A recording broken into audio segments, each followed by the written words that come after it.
मैंने एक सड़क बनाया और उसके किनारे एक स्ट्रीट लाइट लगाया है और नीचे बैटरी लगी है, ऊपर लाइट लगी है और जब यहाँ से तार जोड़ते हैं तो ये लाइट जलता है।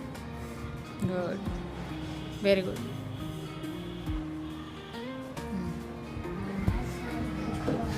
मैंने 2 बैटरी से पंखा बनाया है जिसको जोड़ेंगे तो चलने लगेगा।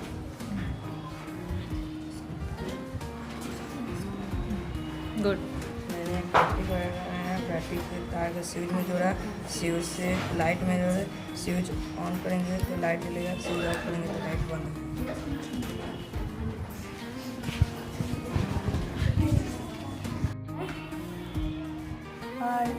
मैंने एक सड़क बनाया और उसके किनारे ये बाग है